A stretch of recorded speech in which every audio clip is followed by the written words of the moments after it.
दोस्तों, आप अच्छे इंसान हैं, लेकिन बुरा क्यों हो रहा है? इसका उत्तर श्री कृष्ण ने गीता में दिया है।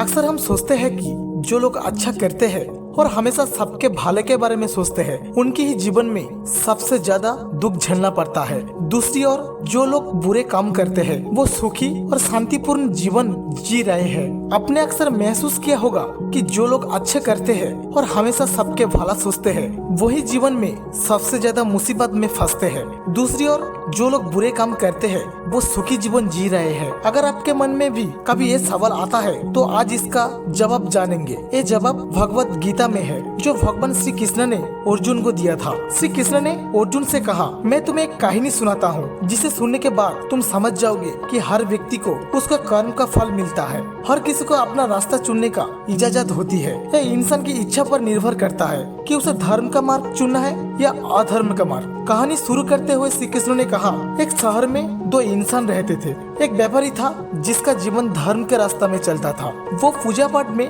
विश्वास करता था। वो हर दिन मंदिर जाता था और हर दिन भगवान की पूजा करता था।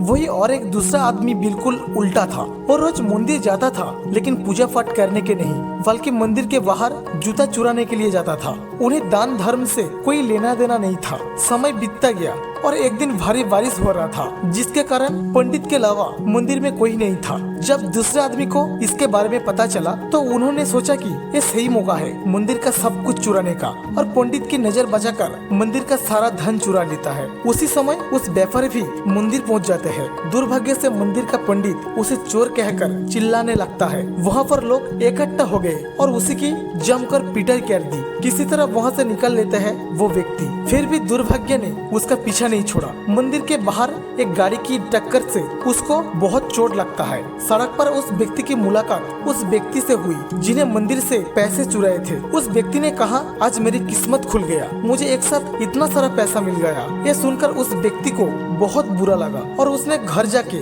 भगवान का सारी तस्वीर हटा दी। कुछ साल के बाद दोनों की मौत हो गई। मौत के बाद जब वो दोनों जमराज के पास पहुँचे, तो वो भला आदमी दूसरे आदमी को देखकर बहुत क्रोधित हुए। उन्होंने क्रोधित होकर जमराज से पूछा, मैं अच्छा कर्म करता हूँ, दान धन में विश्वास रखता हूँ, बदले में मुझे जीवन भर तकलीफ और मुसीबत दिया गया, और उस व्यक्ति ने हमेशा बुरे काम किया, फिर भी इसे सम्मान मिला, पैसा मिला, ऐसा क्यों है? ये सुनने के बाद जमराज ने कहा, बेटा तुमने गलत समझा है। जिस दिन आपको गाड़ी ने टक्कर मारी, आपको जीवन का आखिरी दिन था, लेकिन आपको अच्छे कर्म के कारण आपकी मौत एक छोटी सी चोट बनकर रह गई। आप इस दुष्ट व्यक्ति के बारे में जानना चाहते हैं? वो राजयोग के लिए बना था, लेकिन उसने अकर्म के कारण उसे केवल पैसे की एक छोटी सी पुडली ही मिला है। दोस्तों, लोग ये नहीं समझ पाते हैं कि भगवान हमें कब और किस रूप में क्या दे रहे हैं, लेकिन अगर आप अच्छे कर्म करते रहेंगे तो भगवान का आशीर्वाद हमेशा आपके साथ रहेंगे। इसलिए हमें अपने अच्छे कर्म को नहीं बदलना चाहिए, क्योंकि उनका फल हमें इसी जीवन में मिलता है। इसीलिए इंसान का कर्तव्य है कि वो अच्छे कर्म करे, क्योंकि भगवान श्री कृष्ण भी गीता में कहते हैं कि कर्म व्यर्थ नहीं जाते, चाहे वो अच्छे हो या बुरे हो।